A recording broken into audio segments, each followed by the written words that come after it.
Hello, everyone. Justin here from the Hang Fire Podcast. We've got a special video today because I've invited a special guest to join me today. I've been a fan of this person's YouTube channel for the longest time and wanted to introduce him to you. My guest today is Scott Galupo, a fantastic musician and really a Stones keys guitar expert. His work was also mentioned in Rolling Stone magazine, which is super, super cool.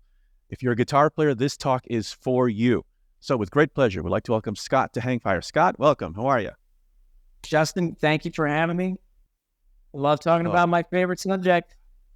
So, well, I tell you, this is actually kind of a dream come true for me because I've always wanted to do this. I've been admiring your videos forever since you were putting them up. And I said, God, so smart, because no one was doing something like this.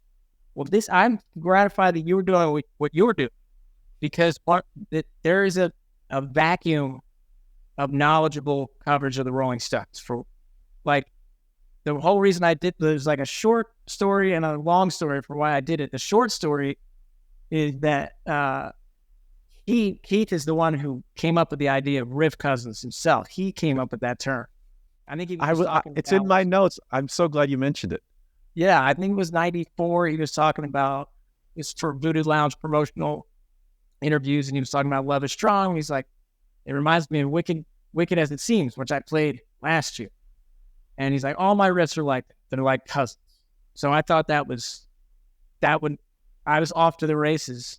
But over the years, connecting all the dots of his riffs. But the longer story is, I call it's like a second city kind of resentment.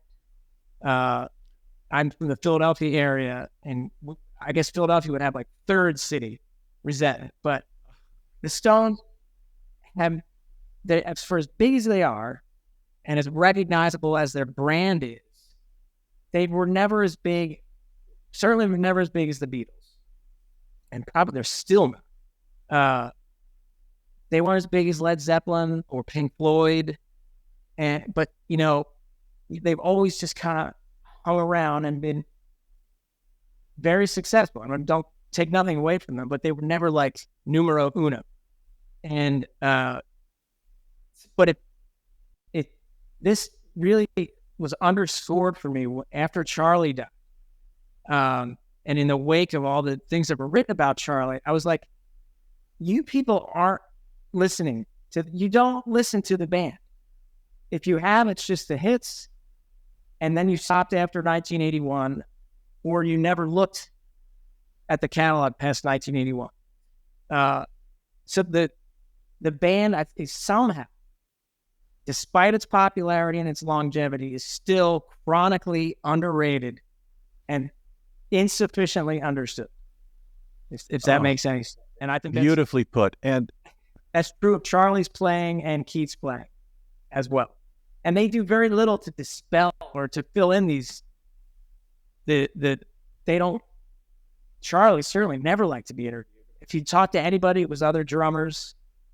And those were rare occasions. And Keith, he's kind of an enigma, wrapped in a riddle, wrapped in a mystery of a man.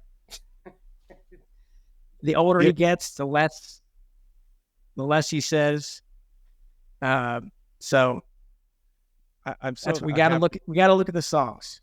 That's what absolutely. And one last thing about what you said there is it's hard for people to take in the idea that the Rolling Stones are underrated, because people want to focus on the numbers, like, oh, how can a band who does so well touring and, just get so much money each year and, their logos everywhere not be rated properly? But that's not what we're talking about, on the level of the musicianship or the craft, right? All that stuff is misunderstood or overlooked. And I don't know, it's underappreciated.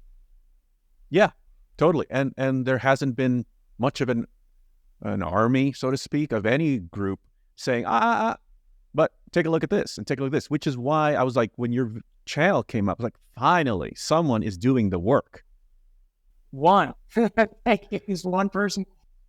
And the thing with Charlie, and I know you're talking mainly about Keith and guitar, but have you ever seen a Stones tribute band? Once, yeah. once, yeah. And there's no reason. I think I've seen two. There's a venue about a mile from where I live that gets a lot of these acts. And I don't make a habit of seeing these types of bands, but I've seen this one called Zosto, which is Led Zeppelin, and they dressed up like it's 1973. The song remains the same, concert movie, and they sound incredible. Actually, and the John Bonham part, the guy who does John Bonham is outstanding. But the Stellas tribute band, nobody can do Charlie. Not even close. They don't listen. They don't listen to the way he played or the way his kit sounds. It's not even close. And it ruins the whole thing, the whole experience.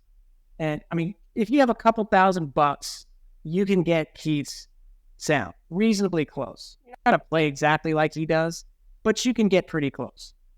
Nobody comes close to Charlie. And there's one guy on YouTube. I'm going to plug him. I've never met him. The name of his channel is Tim O Lex. It's all one word. TIMOLEX. He's made, I'm going to say 5 or 8 Charlie videos. He's the closest person on this planet, I kid you not, who comes close to even. I mean, just go look him up. I'm gonna look up because right now I'm thinking of someone as well on my side that I remember seeing. Hey, look at this guy. Oh, I bet it's the same guy. Real? Yes, that's totally. We are talking about the same person. Are you serious? Yeah, absolutely. Okay. Well, they're few and far between.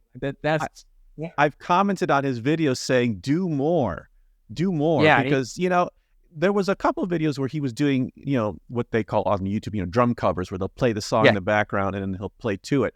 And, whether or not he was hitting every single fill, he was hitting 8 or 9 out of 10 in the same way that Charlie would, which is not first of all, number one, it's not about the fills, but he gets points for emulating the fills. But what's important is the feel and the consistency, which is what Charlie was. Consistency.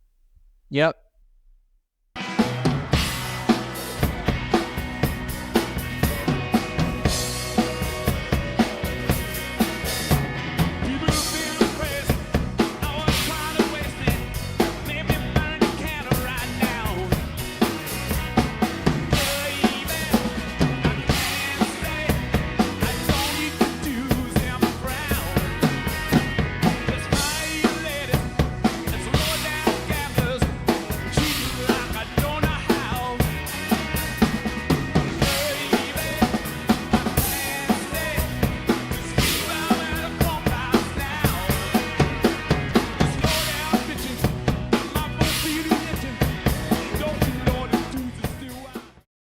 No, that's exactly right.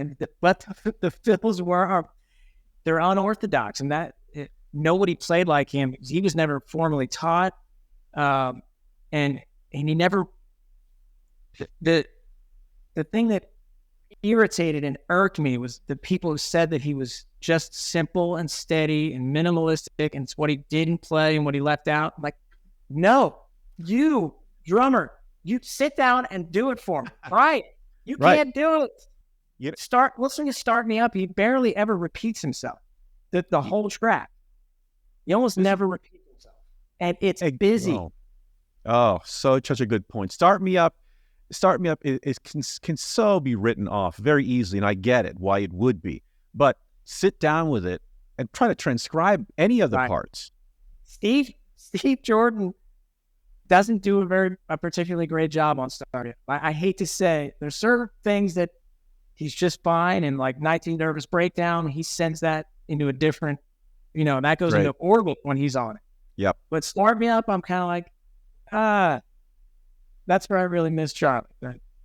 Because Steve does this sort of 4 on the floor a little bit, which, believe it or not, Charlie actually did for the first time almost ever, from what I noticed in all the modern era tours in 2015. He brought out that. Yeah. And I remember, look it up. I'll send you a link later, but I remember being at one of the shows and going, whoa, what are you doing, man? And it's like fun. he was working on his craft until he died. I mean, he really, if you stopped at 1981, you'd miss his best playing. Certainly the best way he sounded on record, I believe, was after 1981. And maybe even 78. I don't know, people just started paying more attention to it. Chris Kimsey or engineers. Oh, Chris is fantastic. Certainly Don was. Don was for sure. It was all about recording Charlie well. The three, like Steel Wheels, Voodoo Lounge, and Bridges to Babylon, and even the Bigger Bang were the best sounding Charlie Watts. None, apart from the songs. The kit, to me, never sounded better than late 80s and 90s. It's funny you mentioned that. I sort of winced at Bigger Bang, only because, what immediately comes to me is, I like Bigger Bang, first of all, but it is quite loud in terms of mastering. So it's almost like kind of fatiguing after a while to listen to it. It is. I think that was the way, because things were recorded and compressed and mastered to be listened on people's phones and computers, and that's just the way things are. And it's, I'm with you, but his kit still, it's slapped. Like She Saw Me Coming, that drum kit sounds thunderous. Whatever you think of the song, which is kind of, it is what it is, but he sounds incredible. It's funny you say that, because only recently I was watching someone review a Bigger Bang, and he was sort of a younger person, and that was exactly the one thing he wanted to highlight, was that he said Charlie sounds fantastic on this album. And I have to admit, I thought everyone sounded pretty good, but Charlie, after a second listen, like, he really comes exploding through this album. It's unbelievable. The snare drum, and he was just, I mean, to go back to the coverage of when he died, there's so much attention paid to, like, Gimme Shelter, Honky Tonk Women, Get Off My Cloud. And it's like, Gimme Shelter is a monumental song, historically significant and all that, but it's not a great Charlie Watts song, in my opinion. Right. All that stuff, he was just getting warmed up. And right. People focused on the how he didn't play. He lifted his right hand on the fourth beat when he would subtracted that last beat of the hi-hat. It's like that. If that's all you do, you're not getting Charlie Watts. Listen to what he's doing with the left foot, not his right hand. Listen to the left foot. Interesting. What would you say he was doing there? It's just lifting the hi-hat. Wow. My hand maybe halfway, like, all the time. And even on something like a ballad, Almost Hear You Sigh, you can dance to that song, even though it's a slow, steamy ballad. He's kind of funky underneath it. And he's always that left foot, you can, like, Sparks Will Fly. I'd like defy any drummer who doesn't like Charlie Watts or appreciate him. Sit down and play Sparks Will Fly. You think it's just a simple beat, steady rock beat, but the left foot is opening and closing. And I defy any drummer to do it, and they can't. I physically have done this with drummers I've known who think that Charlie is simple, and I'm like, please be my guest and let's hear it. I'm technically a guitar player, so I can't say I can speak on the drums, but I love playing the drums. Most guitar. It's fun, and I only know how to play like Charlie when I'm behind a kit. Because I've watched so many. That it's funny you say that, because I grew up. I mean, my dad got me into the band at a very young age, and so his playing is so embedded in my brain that if the drummer doesn't sound like him, I don't like it. It's like, I don't like as much as I should. He could be a very good drummer, but it's like somewhere in the back of my mind, it's like, that's not Charlie. I want to play with Charlie. Yeah, and you know what? You know what part of it is, and I've looked into this at least internally for myself, is that I've learned to come to terms with it. But with Charlie, it's such a trance his playing. Once the song starts, you're locked into a trance because he's just so tight and so consistent throughout the song. He never lets go. The tension is always there. And whenever people attempt to play him, it's always a segmented sound. Like they do Charlie for maybe a bar or two. Like okay, that was good. You did Charlie for maybe a second. Try doing that for 4 minutes. It's tiring, isn't it? The if you ever heard the recording of "You Got Me Rocking" with Keith on vocals, it's like 10 minutes long. It's slower mid-tempo groove, different from what come out direct. Charlie is incredible on that. I gotta listen to that again. It's incredible what he does for 10 minutes, and it like you said, it's a trance, it's hypnotic, it's mesmerizing, and it's no wonder Keith could get away with what he did musically. Yep. Because he had that, like he calls it his bed, the bed that I like. Exactly. You can get away with so many things. Oh yeah. That if you sat down with a guitar alone, you'd be like, that's not much. That's not a song. But when it's with Charlie, then it becomes a song and it achieves liftoff. So, oh God, and that is the secret. It's because Keith has all this freedom to do whatever, hang back, push, pull, whatever on the beat. Because guess who's got him? His boy, back there. And he knew it. It was no secret. He knew that was the secret sauce. That's why I said I want to be buried next to that man. He said it not long before Charlie died. I want to be buried next to that man.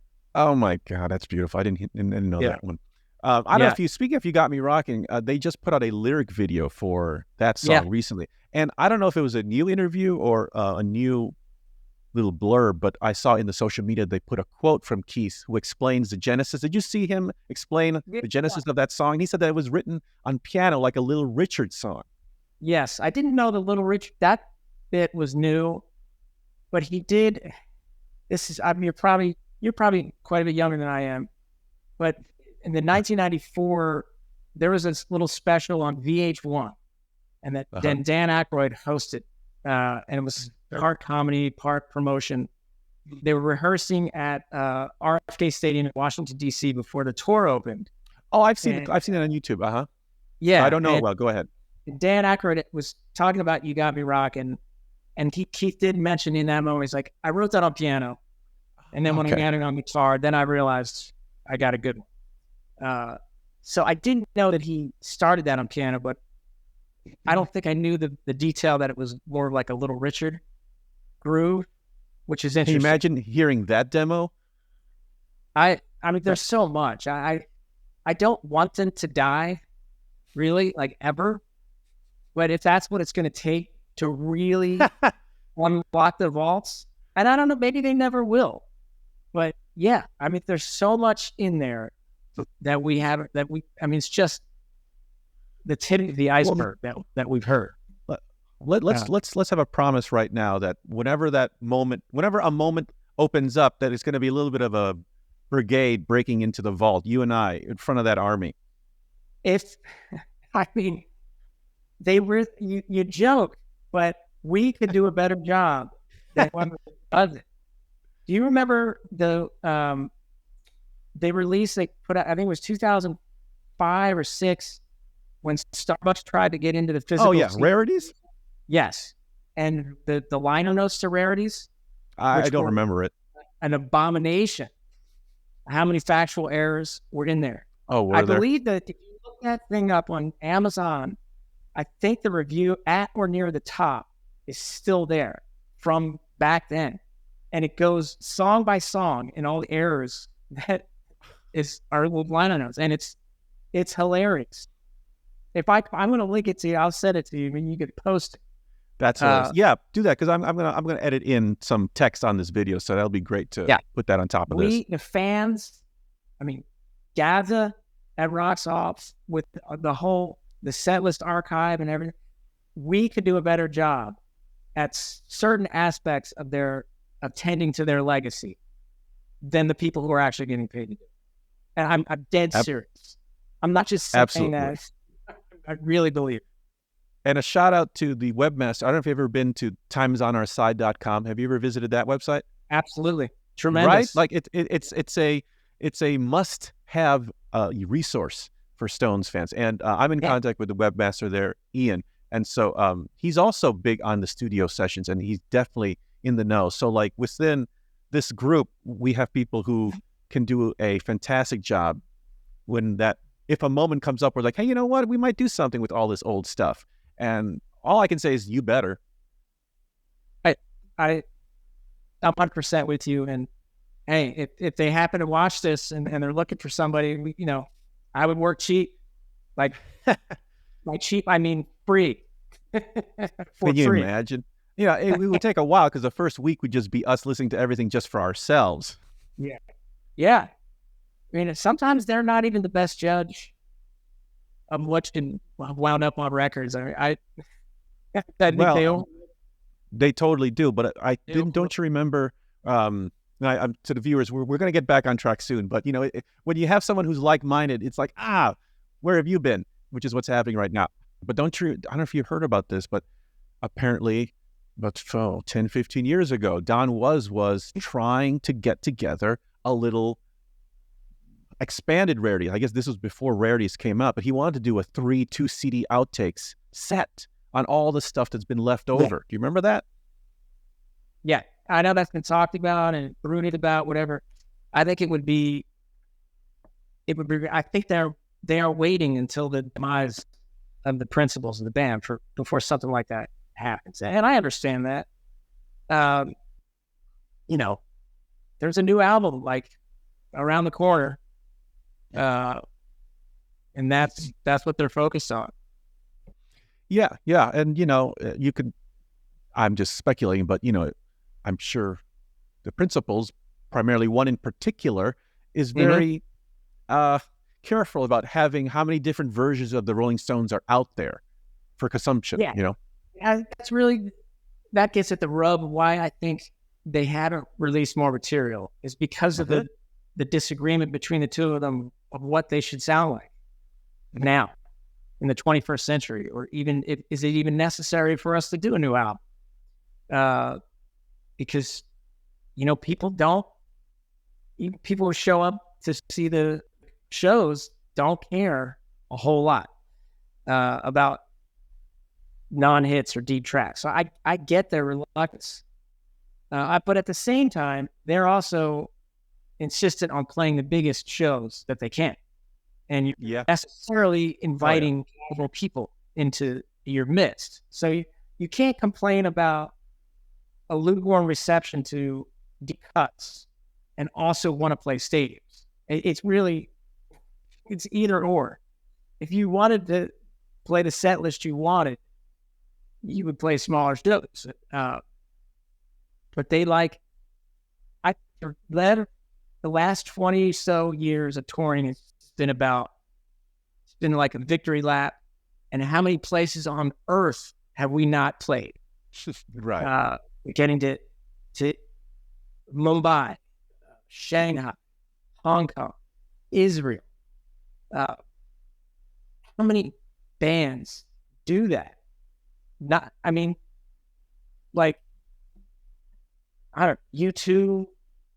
I don't think U2 has played everywhere. McCartney's really the only one.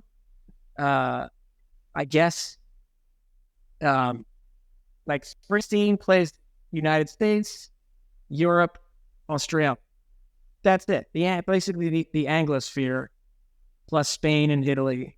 But in Latin America, Argentina and Brazil, they're nuts over there. The Stones it's like Beatlemania for them down there. It's wild. So I think for them, it's just like a global victory lap. That's what excites them. Not so much listening to rarities, outtakes. You can understand why that might be the case. You get more excited about traveling to exotic places, staying in 5-star hotels, and performing in front of adoring audiences, rather than sitting in a studio with Don Was. and listening to 10 minutes of You Got Me Rockin'.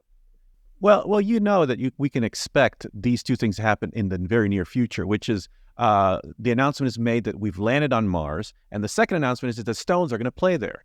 Yeah, they would if they could. They absolutely would. It's then How much is that ticket going to be? You know what? We'll have to look at the rate of galactic inflation. Geez, talk about a private show. Yeah, maybe that would be. It would be like Robert Kraft under a little canopy on Mars. That's fantastic. I love it. Well, how about this? You mentioned Rarities, and you mentioned those songs. One of the songs that blew me away on that album is Any Way You Look at It, which you talk about on your channel because it has I'm not very good with sophisticated chords, but it has a diminished seventh. Is that what it has in that chord? That song? Yeah, and it's this. If I could put in frame here for a second. This chord here, right? Which you can move up symmetrically of that sound, and it's in Make No Mistake, right? And in that he calls it a mystery chord. Like he's talked to horn players, and they argue about, and you can call a chord different things depending on how it's used, like harmonically, where it's going. So it's funny that he thinks it's a mystery. It's not really a mystery, but for him, it's a haunting sounding chord. And I like that song. Me too. I think the violin one is really cool. And it's such a Keith song that Mick sang on. Yes. Yeah. And I mean, those are the best Rolling Stones songs, really. And the ones that he starts and Mick finishes, that is the formula. And that's another reason that this long, forever gestating album has not come out, is because Mick won't sit with Keith and finish his songs. It's Matt Clifford and I come in with 40 demos, and Keith, you can play some lead fills on these demos. And I think Keith reached a point where he's like, I'm not going to do that anymore. We're not, if that's the difference, or if that's what's necessary to make a Rolling Stones album again, we're not going to have a Rolling Stones album. That's the end of that. So, and I think he put out Cross-Eyed Heart, his solo album. He said in an interview after that, saying, maybe this will give me some leverage with the band. And it's clear, I'm inferring from that, it's leverage with Mick, meaning, hey, I have these, I can still create here, come sit with me. Great. But of course, the other side of that is sitting with Keith could mean all night, and it could mean endless jamming on ideas that don't really go anywhere. I can see Mick being like, hey, I'm pushing, he is 80 now, but for the last decade, pushing 80, I'm not going to do that. So I think that's why we have not had a Rolling Stones album in so long. You have a fantastic line that always cracks me up in one of your videos that I'm going to get to, but I'm going to hint at it, see if you remember it. But you're talking about Will But You Won't and Running Too Deep. Running Too Deep. The Wolf Brothers. And not even Riff Cousins, the Wolf Brothers. And A Mere Mortal with what? Oh, A Mere Mortal couldn't have gotten one song, and he got two. He gets two. Well, I love that line. That is so funny and so true. And really, it's a function of working with somebody like Steve Jordan, who will sit with you until it goes somewhere. Like he's sitting down with that riff, and it could take a few hours, days, weeks for that to actually cohere into a song, and that's what it takes for Keith's ideas. I mean, he was the thing about Keith when he first started. was a pretty conventional guitar player for that era. He knew the cowboy chords, all these open position, all those things. C, D, caged, C, A, G, E, and D. He knew all those chords, and he knew maybe of some minor chords like A minor, E minor, and then he fairly quickly figured out these little inverted chords. I'm starting to get these inverted, like a Lady Jane.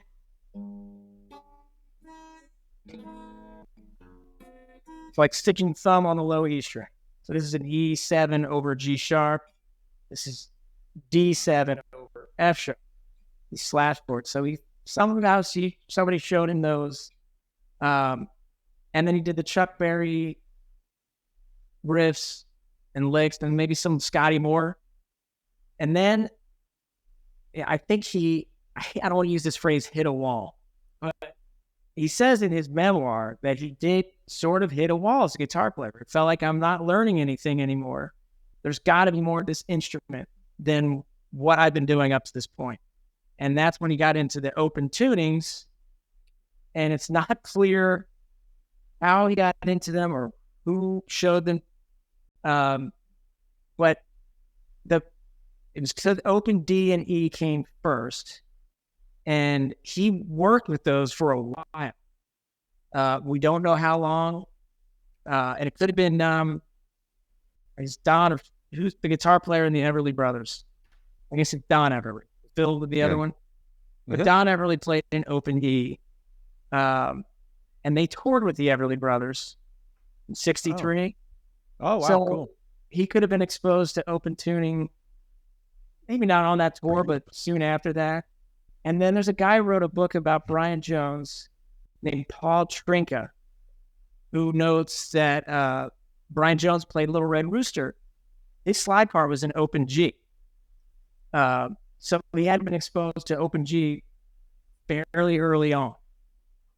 So, I mean, the biggest, of all the videos I've made, the one that has the most views is the one where I talk about Ry Cooder and how much he had to do with Keith and open G.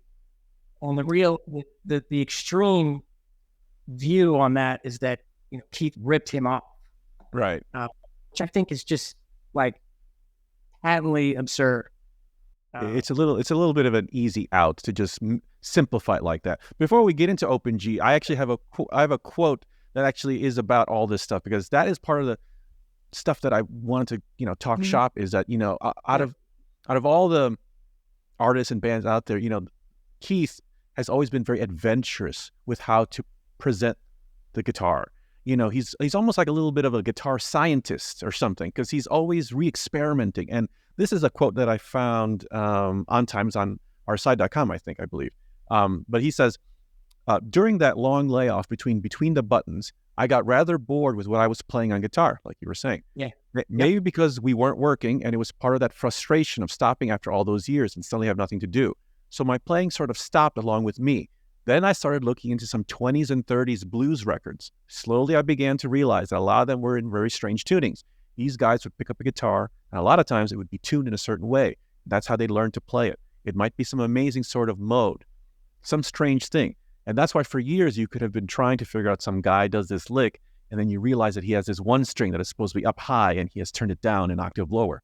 Anyway, I eventually got into open D tuning, which I use on Beggar's Banquet. Street Fighting Man is all that, and Jumping Jack Flash.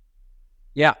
And that is where the all-important, the one-finger bar and the suspension. This guitar is the standard tuning.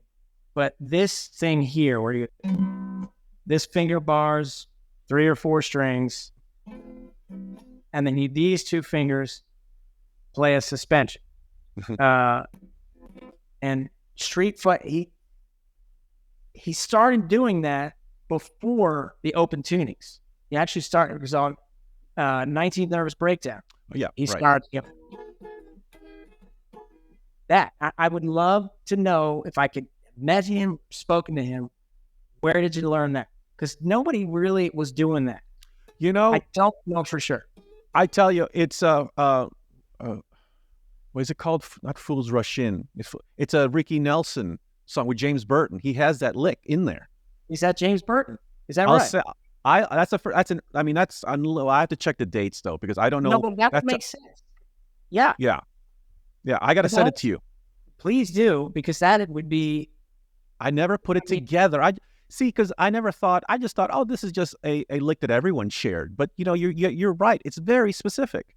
Yeah, John Lee Hooker did a little bit of it. I thought, John Lee Hooker has the song Boogie Chillin' in open G, capo to the 4th fret, and he plays a move that's sort of proto Keith F. I was like, maybe he heard it from there, but James Burton would absolutely be a great guess.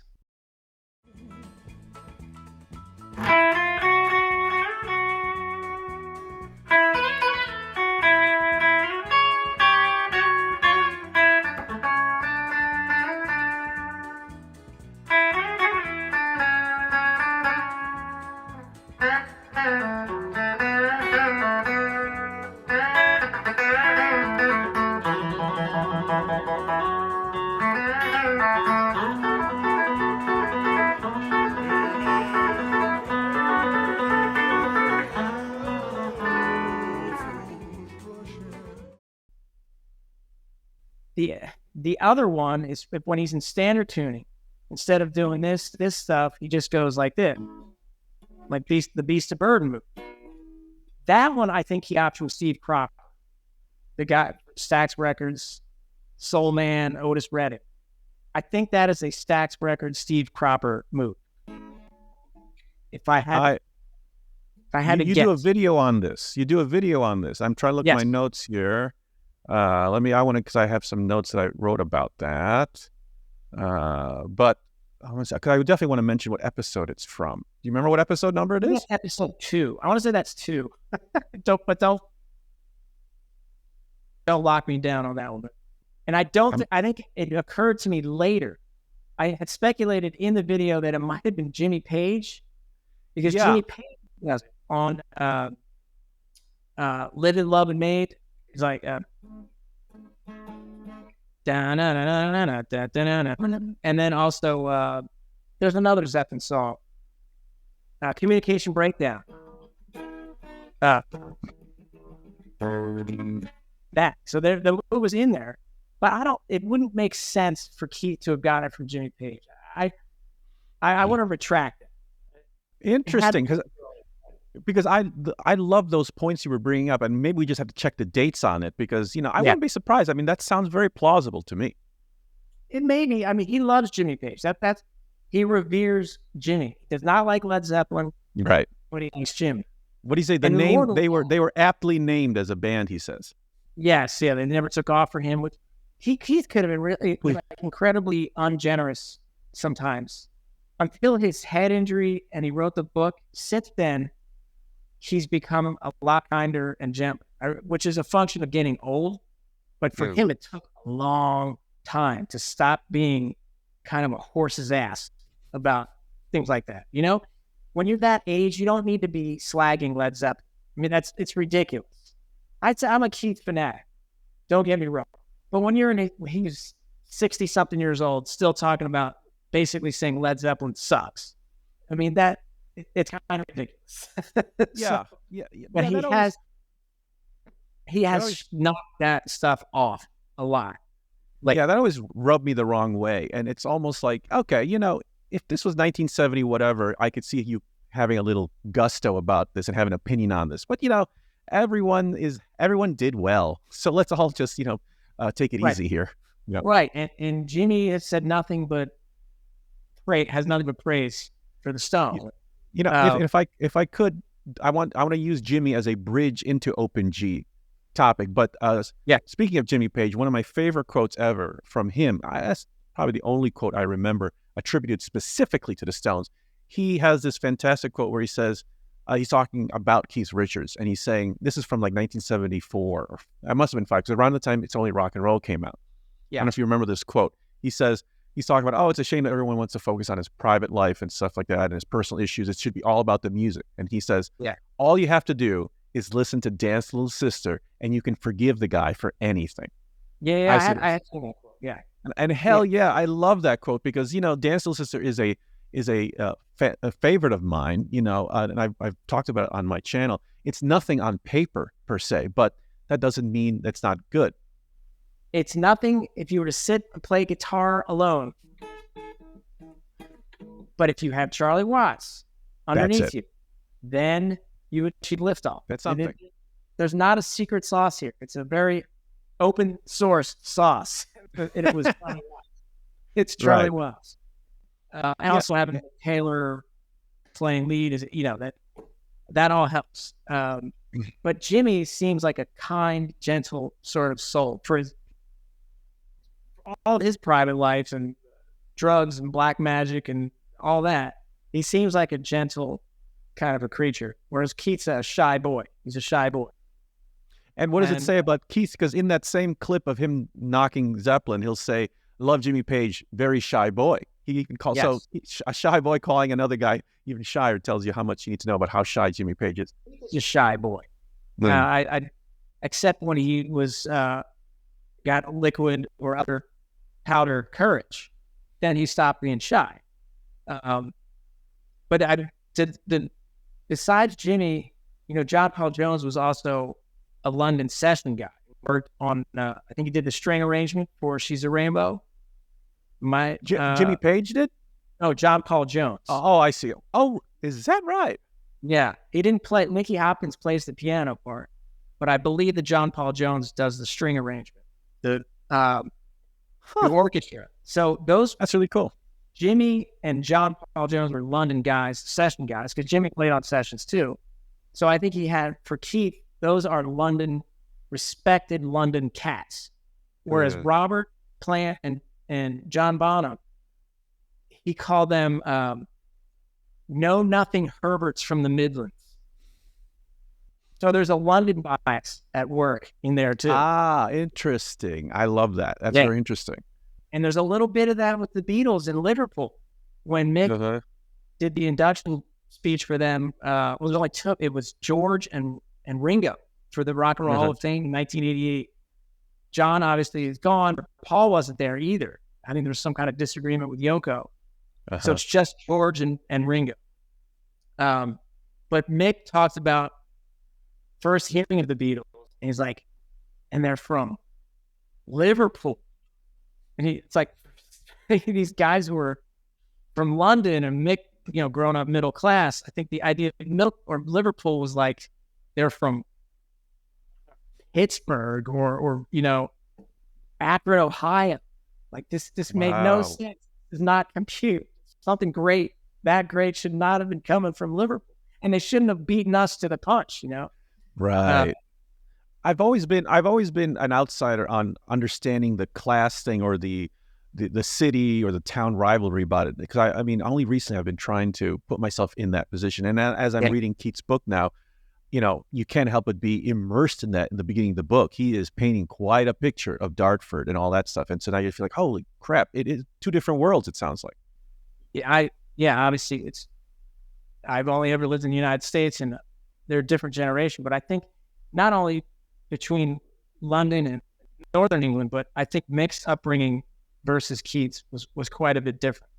And even though that they played in the sandbox together at age 4 and 5, very different family life for the two of them. Keith maybe exaggerates, but he's like, I was from the projects. Mick was middle class. Whether or not that was true, Mick was certainly not underprivileged. Not a rich, I don't say imply that he was rich, but he was not a deprived kid, I don't think. Keith describing the bombed out buildings in his neighborhood and stuff like that.